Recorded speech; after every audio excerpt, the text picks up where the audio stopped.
देखिए, last lecture में हमने डिस्कस किया था measurement of the fundamental physical quantity. उसमें हमने क्या डिस्कस किया था, मेजरमेंट ऑफ लेंथ के बारे में डिस्कस किया था। उसमें जो लेंथ को जो मेजर किया था for very small length and for very large distance के लिए हमने क्या किया था, डिस्कशन किया था। देखिए, आज हमारा जो सेकंड सब टॉपिक है measurement of fundamental physical quantity का, वो होगा मास का मेजरमेंट। अब देखिए, हम किसी मास किसका मेजर करेंगे, मैटर का कोई मैटर होगा उसका क्या करेंगे, मास मेजर करेंगे। अब देखिए, फॉर एग्जांपल मैं क्या करता हूँ, आपका जो मास है उसे क्या करता हूँ, किसी डिफरेंट प्रेशर पे प्लेस करता हूँ। जो आपका एटमॉस्फेयर प्रेशर वगैरह होता है उसमें प्लेस करता हूँ तो उसका मास चेंज नहीं होगा। अब फॉर एग्जांपल क्या करता हूँ, अब मेरी बॉडी है फॉर एग्जांपल, इसे क्या करता हूँ मैं, आपका जो समर वैकेशन है उस केस में आपका टेम्परेचर कितना है, 47 डिग्री सेल्सियस है। ठीक है, बॉडीज वगैरह मैं कोई बॉडी एज्यूम करता हूँ, कोई आपका एक स्टोन है फॉर एग्जांपल। ठीक है, अब स्टोन को कहाँ प्लेस किया, फॉर एग्जांपल मैंने समर वैकेशन में प्लेस किया है, विंटर वैकेशन में, अलग अलग जो आपके वैकेशन वगैरह होते हैं आपके, जो अलग अलग टेम्परेचर का जो उसमें मैंने अगर प्लेस करूँ तो इसका जो स्टोन का जो मास है वो क्या नहीं होगा, चेंज नहीं होगा। अब स्टोन को क्या करता हूँ मैं, इंडिया में प्लेस करता हूँ, पाकिस्तान में प्लेस करता हूँ, अफ्रीका में प्लेस करता हूँ, अमेरिका में प्लेस करता हूँ, लेके जाके मून पे प्लेस करता हूँ, किसी अदर प्लैनेट पे प्लेस करता हूँ, तो इसका मास क्या नहीं होगा, चेंज नहीं होगा। तो मैं सिंपली क्या डिस्कस कर सकता हूँ, या सिंपली क्या पॉइंट में नोट कर सकता हूँ, mass it does not depend on the location, temperature and pressure. तो सिंपली फर्स्ट पॉइंट क्या होगा, it does not depend on, it does not depend on temperature, second होगा प्रेशर एंड लोकेशन ये किसका पॉइंट हो गया, first point regarding to mass of the body. ठीक है, अब देखिए इसका सिंपली ऐसा यूनिट क्या है, हम मास का जो ऐसा यूनिट है वो सिंपली क्या करते हैं, हम किलोग्राम होता है, हमने डिस्कस किया ही। मास का ऐसा यूनिट क्या होगा, किलोग्राम होगा। बट यहाँ पे मैं आपको एक पॉइंट मेंशन करना चाहता हूँ, ये जो यूनिवर्स है इस यूनिवर्स में डिफरेंट साइज ऑफ बॉडी क्या करेगी, लाइज करेगी, या डिफरेंट साइज ऑफ मैटर क्या करेगा, यहाँ पे लाइज करेगा। तो मुझे एक बात बताइए, जो एटम्स वगैरह होते हैं वो जो उनका भी क्या पर्टिकुलर मास होता है, बट मुझे बताइए एटम्स हमें क्या होते हैं, इनविजिबल होते हैं, हमें हमारे आईज से हम विजिबल भी नहीं कर पाएंगे, तो उसकी साइज क्या होगी, वेरी वेरी स्मॉल होगी। अब देखिए, और कोई डिफरेंट कोई ह्यूमन बॉडी है, कोई डिफरेंट बिगर स्टोन वगैरह हो सकते हैं, उनका कोई डिफरेंट मास होगा। आपका अर्थ भी क्या क्या पर्टिकुलर क्या होगा, मास होगा। अब मुझे तो यूनिवर्स में डिफरेंट टाइप ऑफ क्या है, प्लैनेट्स वगैरह एग्जिस्ट कर, स्टार से, मून से, ये भी क्या है, डिफरेंट लार्ज बॉडीज कह सकता हूँ सिंपली, तो इनका भी कुछ पर्टिकुलर क्या होगा, मास होगा। तो देखिए, जो ऐसा यूनिट ऑफ द मास क्या है, किलोग्राम है। तो जो किलोग्राम यूनिट है एवरी केस में सुटेबल नहीं होगा, मतलब हर केस में क्या अप्लाई करो, किलोग्राम में अप्लाई मेजर कर पाएंगे किलोग्राम में, कोई नो डाउट, इसमें कोई डाउट वाली बात ही नहीं है। बट ये जो यूनिट है किलोग्राम, हर केस में क्या नहीं होगा, सुटेबल नहीं होगा। अब फॉर एग्जाम्पल मैं क्या जूम करता हूँ, कोई एटम्स से, ठीक है, कोई एटम्स का मैं क्या करूँ, मास मेजर करूँगा, तो इसके लिए हमने क्या किया, एक यूनिट डिफाइन किया है। उस यूनिट को क्या कहेंगे हम, यूनिफाइड एटॉमिक मास यूनिट कहेंगे उसे। जबकि एटम्स है, सब एटॉमिक पार्टिकल्स वगैरह है ना, उनका मास मेजर करने के लिए हमने क्या फाइंड किया है कि एक यूनिट डिफाइन किया है। तो यूनिट क्या है आपका, यूनिफाइड एटॉमिक मास यूनिट। इसे सिंपली हम क्या कहते हैं, एएमयू कहते हैं। क्या कहते हैं, एएमयू। और सिंपली इसे किसे रिप्रेजेंट करें, एएमयू से भी रिप्रेजेंट करते हैं और यू से भी रिप्रेजेंट करेंगे। तो देख लिए 1 यू इक्वल टू कितना होता है, सिंपली 1.66 इंटू 10⁻27 kg होता है। इसको कैसे फाइंड आउट किया, हम न्यूक्लियर फिजिक्स में डिस्कस करेंगे।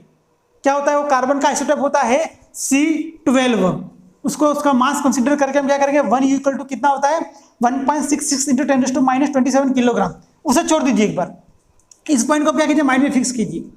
तो मतलब 1 atomic mass unit equal to कितना होता है, 1 यू इक्वल टू कितना होता है, 1.66 इंटू 10⁻27 kg होता है।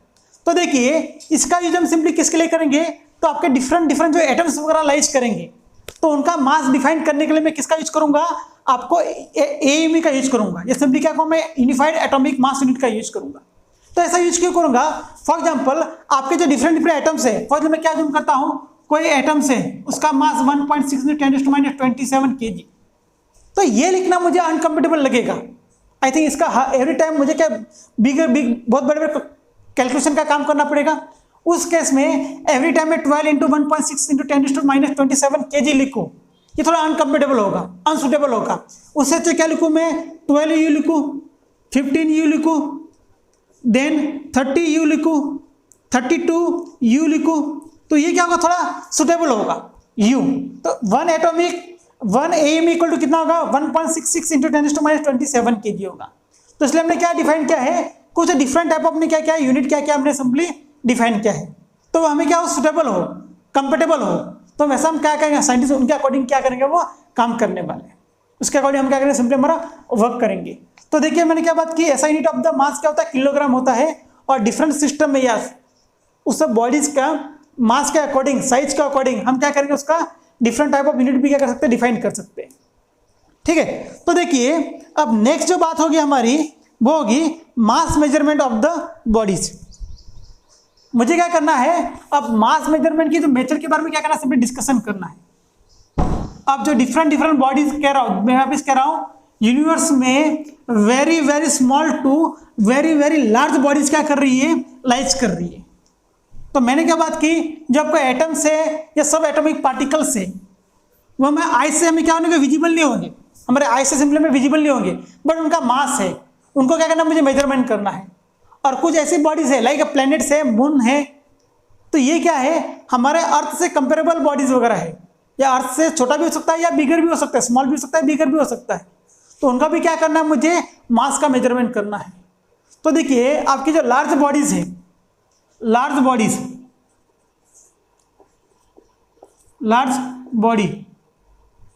लाइक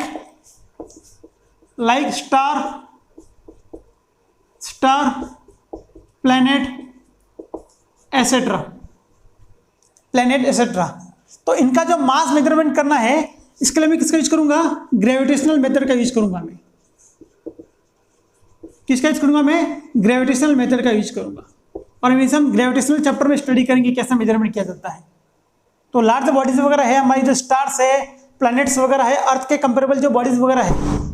देखिए आपके मून का और अर्थ का मैं अगर कंपेयर करूं, तो आपका जो अर्थ है मून से टू मच लार्जर है, इसकी जो साइज वगैरह है, इसका मास है too much greater than as compare to star है। सॉरी, आपका मून से कंपेरिजन अगर मैं अर्थ का मास करूं, तो आपका अर्थ का मास टू मच ग्रेटर देन किससे है, टू मच मतलब 100 टाइम्स कुछ ग्रेटर किससे है, मून से कंपेयर करूँ तो देखिए उनका जो मास का मेजरमेंट करने के लिए किसका यूज करूंगा मैं, ग्रेविटेशनल मेथड का यूज करूंगा। अब देखिए small bodies small body like मतलब क्या होगा, एटॉमिक और सिंपली सब एटॉमिक और सब एटॉमिक जो पार्टिकल्स है, उनका जो मास मेजरमेंट के लिए मैं किस मेथड का यूज करूंगा मैं, मास स्पेक्ट्रोग्राफ मेथड से मैं क्या करूंगा, सिंपली उसका मास को कैसे क्या कर पाऊंगा, मैं मेजर कर पाऊंगा आपके एटॉमिक एंड सब एटॉमिक पार्टिकल्स का वगैरह। तो ये हो गया लार्ज बॉडीज का मास मेजरमेंट करने की मेथड, और वेरी स्मॉल बॉडीज का मास मेजरमेंट की मेथड के बारे में मैंने क्या बात कर दी, आपको डिस्कशन कर दिया, उसका यूनिट के बारे में डिस्कस कर दिया, और उसके डिफरेंट साइज के अकॉर्डिंग भी, उसके मास के अकॉर्डिंग हम क्या करेंगे, अगर वेरी वेरी स्मॉल मास है एटॉमिक और सब एटॉमिक का, तो उसका मैं यूनिट भी क्या कह सकता हूँ, चेंज कर सकता हूँ। और वो कन्वेंशनल यूनिट यूज किया है मैंने, यूनिफाइड एटॉमिक मास यूनिट का भी सिंपली क्या किया था, यूज किया था। ठीक है, पॉइंट क्लियर है। अब देखिए मैं नेक्स्ट जो आपका टॉपिक है रिमेनिंग, सॉरी थोड़ा मैं करता हूं इसका, रेंज ऑफ मासेस, आपके जो मासेस के रेंज कितने हैं उसके बारे में सिंपली क्या करूंगा मैं, डिस्कशन करने वाला हूं। तो देखिए आपके जो इस यूनिवर्स में डिफरेंट बॉडी लाइज करेगी, डिफरेंट ऑब्जेक्ट लाइज करेंगे, तो उनका कुछ पर्टिकुलर मास होगा। तो देखिए इलेक्ट्रॉन का जो मास है वो कितना होता है, रेंज की बात करूँ, ये रेंज है 10⁻30 kg। अब प्रोटॉन का जो मास होता है वो कितना होता है, सिंपली 10⁻27 kg होता है समथिंग। आपका जो रेन ड्रॉप होता है, तो बारिश की बूंदे होती है ना आपकी, ये बारिश की बूंदे कुछ गाने सॉन्ग्स वगैरह होते हैं ना, उनका मास कितना होता है 10⁻6 kg होता है। फोर्थ वन अज्यूम करता हूँ मैं, अपनी ह्यूमन बॉडीज वगैरह है, मैं बात कर रहा हूँ रेंज की बात कर रहा हूँ, इतना ही होगा, ये नहीं इसके रेंज में होगा आगे पीछे थोड़ा सा, ठीक है, तो होगा 10⁻2 kg होगा। मतलब 100 kg मतलब हर एक पर्सन का ह्यूमन का मास 100 kg नहीं है, उसकी रेंज में होगा 60 kg होगा, 50 kg होगा, 40 kg होगा, रेंज के 100, 120 भी हो सकता है, 140 भी हो सकता है, ऐसा कुछ बहुत बड़े बड़े होने वाला, ठीक है, कई पर्सन होगा उनका, ठीक है। अब नेक्स्ट देखिए हमारा जो मून का मास कितना है, मून का मास होता है सिंपली 10⁻23 kg और मास of the earth, mass of earth होता है 10⁻25 kg और लास्ट वन यहाँ पे लिखता हूँ मैं सन, तो सन का जो मास होता है 10⁻30 kg, 30 kg। तो देखिए आपका जो मून और अर्थ का मास कितना है 10⁻25 kg, मतलब आपका अर्थ का मास क्या है ग्रेटर देन मून, और आपका सन का मास क्या होगा अर्थ से और मून से क्या है 2 मच ग्रेटर है 10⁻30 kg। ये पावर की बात कर रहा हूँ यहाँ पे, ध्यान रखना वो फैक्टर बड़ा है, ध्यान रखना, ये डिस्कस करेंगे उसके बारे में कभी ना कभी, ठीक है। तो ये क्या मैं रेंज की बात करता हूँ, जो आपके डिफरेंट टाइप ऑफ जो बॉडीज वगैरह है उनका मास का रेंज का डिफरेंस क्या होगा। आपका इलेक्ट्रॉन का मास कितना 10⁻13 kg और मास ऑफ सन कितना 10⁻30 kg, वो माइनस है ये प्लस, 2 मच डिफरेंस है यहाँ पे, ठीक है। ये बात होगी आपकी मेजरमेंट ऑफ मास के बारे में। और जो नेक्स्ट जो आपका टॉपिक है वो है सब टॉपिक टाइम का मेजरमेंट करेंगे हम। अब देखिए टाइम हमारे डेली लाइफ में वेरी वेरी इंपॉर्टेंट फैक्टर है, लेंथ भी है, मास भी है, टाइम भी है, बट विदाउट टाइम हम कुछ काम नहीं कर पाएंगे। अगर टाइम नहीं होता दुनिया में हम क्या करते, हर किसी का अकॉर्डिंग अलग अलग टाइम होता, और पहले दुनिया में ऐसा ही था, यूनिवर्स में ऐसा ही था, आपकी जो वर्ल्ड है हर कोई उसके अकॉर्डिंग टू टाइम का क्या करता था, मैनेजमेंट करता था, उसका ही टाइम उसके अकॉर्डिंग होता था, ठीक है। अब मैंने कहीं तो रीड किया है, जो ब्रिटिश जो कंट्री है उनमें उनके विलेज के हर गांव में उनका अलग अलग टाइमिंग था, हर किसी का टाइमिंग उनके वॉच हर किसी का अलग अलग था। जब ट्रेन सिस्टम स्टार्ट किया, जो ट्रेन आपकी जो रेलवे स्टार्ट की गई, तो हम उनको एक डाउट आ गया भाई हर किसी का ट्रेन का फॉर एग्जाम्पल टाइमिंग है। अब किसी ए विलेज है, उस विलेज में इसका टाइमिंग क्या है 9 o'clock मानते हैं, अब बी में क्या बोलते हैं उससे अलग अलग फॉर्मेट, हर किसी का अलग अलग फॉर्मेट है। अब मान लीजिए ट्रेन किसी गाँव से निकलेगी तो मान लीजिए ए विलेज में क्या करे 9 o'clock कह रहे, उस समय में बी विलेज में कितना बज रहा है 12 o'clock और सी विलेज में कितना बज रहा है 2 o'clock। तो इस विलेज में वो इस विलेज के अकॉर्डिंग वहाँ पे कितने बजे जाएगा, वो 10 o'clock जाएगा, तो यहाँ पे 12 o'clock, मतलब सब टाइम में मिसमैचिंग हो जाएगा, बहुत सारा कंफ्यूजन क्रिएट हो जाएगा।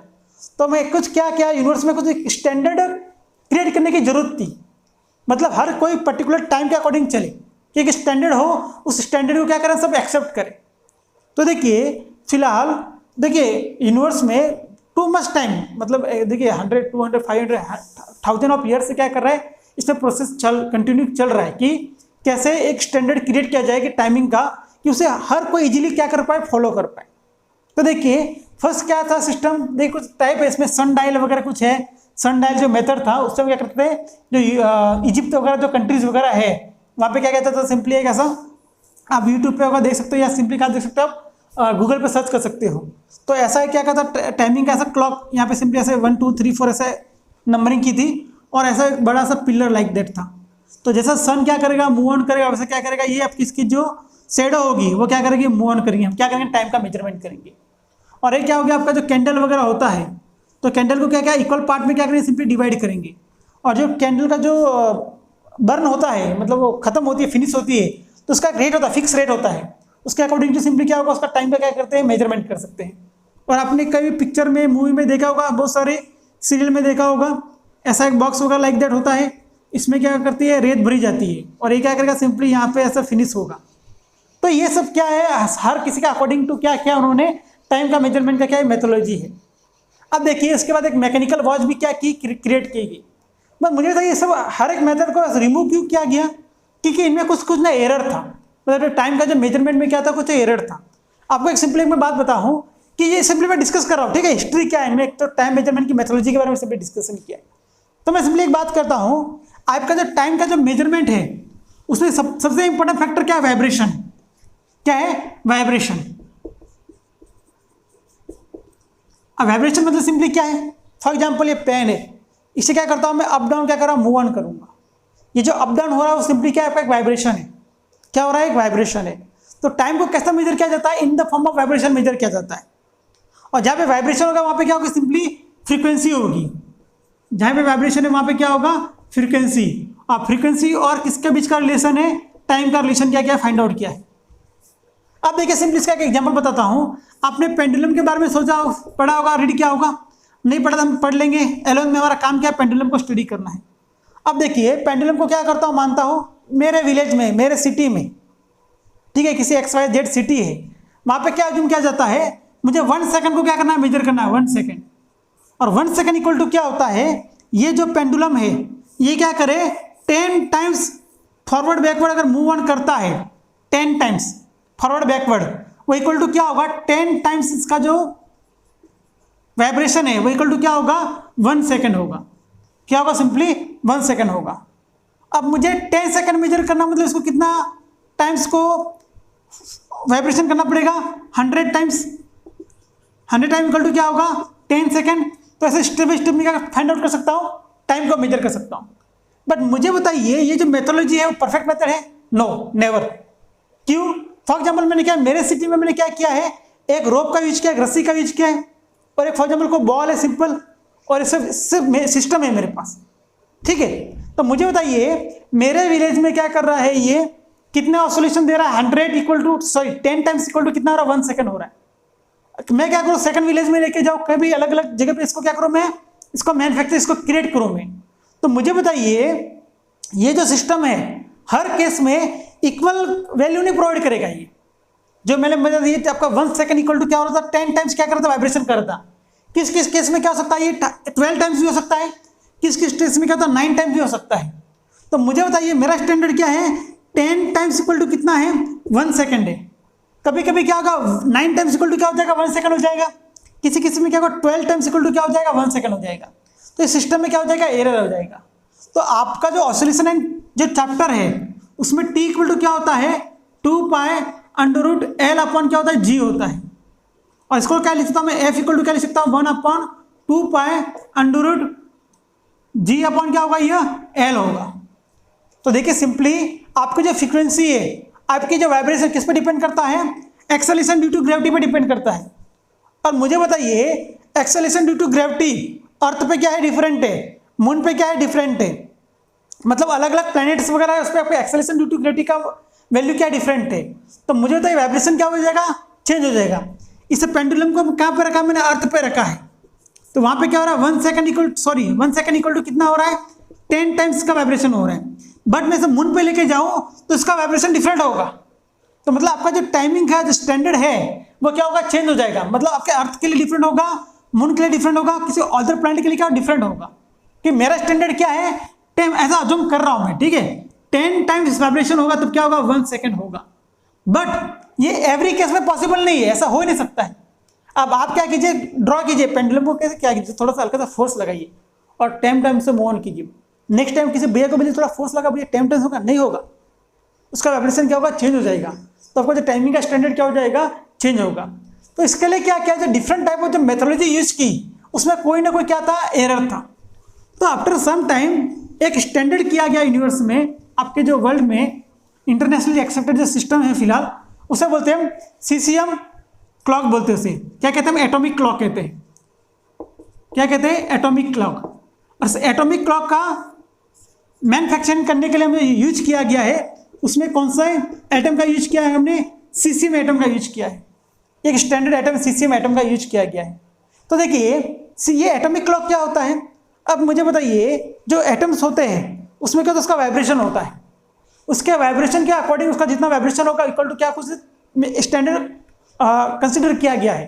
तो आज के जो वर्ल्ड में जितना जो सीसीएम जितने क्लॉक वगैरह है, स्टैंडर्ड क्लॉक है, उससे क्या क्या एकदम सीसीएम क्लॉक से क्रिएट किया गया है।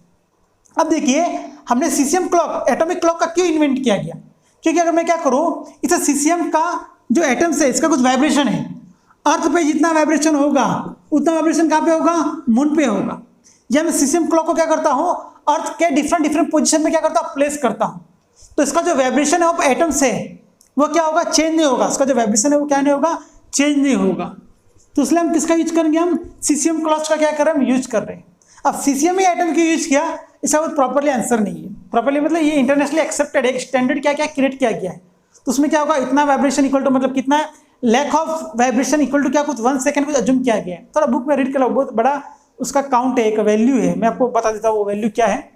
फॉर एग्जाम्पल इससे सीसीएम जो एटम्स होता है इसका जो पर्टिकुलर जो वाइब्रेशन का जो होता है, 2 मिनट आपको बताता हूँ मैं तुम्हें। हाँ 9,192,631,770 इसका क्या होता है, सिंपली एक वाइब्रेशन होता है। इतना वाइब्रेशन इक्वल टू क्या होगा, पर्टिकुलर के टाइम एज्यूम क्या है उसके अकॉर्डिंग क्या किया गया, हम टाइम को सिंपली क्या कर रहे हैं, मेजरमेंट कर रहे हैं। अब देखिए जो इंडिया का जो टाइम का जो मैनेजमेंट होता है, national physical laboratory at Delhi में हमारा क्या है, एक सीसीएम क्लॉक है। तो वो क्या है, स्टैंडर्ड क्लॉक है, उसमें कुछ एरर नहीं है। मतलब वही क्या होगा, आपका मेन जो टाइमिंग होता है किसके अकॉर्डिंग हम चलते हैं कि दिल्ली का जो टाइमिंग होगा उससे आपका नेशनल फिजिकल लेबोरेटरी में वो एक स्टैंडर्ड टाइमिंग होगा। जो हमारे जो क्लॉक है वो आगे 5-10 मिनट चलते हैं, हम जब टाइम का जो मैनेजमेंट करते हैं ना, क्लॉक को हम जो मैच करते हैं वहाँ पे कुछ प्रॉब्लम होता ही है, ठीक है, उसमें कुछ ना कुछ एरर होगा। बट आपका जो सीसीएम क्लॉक है इसका जो वाइब्रेशन है अर्थ के जो डिफरेंट पोजीशन पे क्या होगा, उसका वाइब्रेशन सेम होगा। तो इसलिए हमने क्या किया है, एटॉमिक क्लॉक को क्या किया, एक्सेप्टेड किया गया है। देखिए इसमें भी कुछ एरर है, उसका एरर समथिंग कुछ माइक्रो सेकंड में है, कुछ तो किसमें 6 माइक्रो सेकंड या 3 माइक्रो सेकंड कुछ तो समथिंग कुछ है, ठीक है। तो देखिए वो जो ये जो एरर है वो ईयरली, मतलब आपका जो 365 जो डेज होते हैं आपके, 365 डेज वगैरह होते हैं ईयर में, जितना टाइमिंग है, जितना टोटल टाइमिंग हम कैलकुलेट करेंगे उस टाइमिंग में कुछ माइक्रो सेकंड का क्या होता है, एरर होता है। और ये एरर वेरी वेरी स्मॉल है। ये एरर कैसा है, वेरी वेरी स्मॉल। मैं क्या कर रहा हूँ, आपका टोटल ईयर का हम जो टाइमिंग कैलकुलेट करेंगे उस टाइमिंग में जो एरर होगा वो कितना होगा, माइक्रो में कुछ होगा, माइक्रो वैल्यू में कुछ समथिंग कुछ तो होगा। तो ये ध्यान रखना है, हम जो टाइम का जो मेजरमेंट कर रहे हैं उसमें हम किसको एक्सेप्टेड, यूनिवर्सली एक्सेप्टेड कौन सा है, फिलहाल एटॉमिक क्लॉक का हम क्या करेंगे, यूज करेंगे। उसमें मेनली कौन होगा, आपका सीसीएम क्लॉक क्या है, फिलहाल उसको सीसीएम एटम का क्या जाता है, यूज किया जाता है। और सीसीएम का जो एटम्स का जो वाइब्रेशन होता है इक्वल टू कुछ वैल्यू होती है, उसके कारण हमने क्या किया, टाइम का कुछ क्या किया कंसिडरेशन किया है। Thank you for watching video, bye.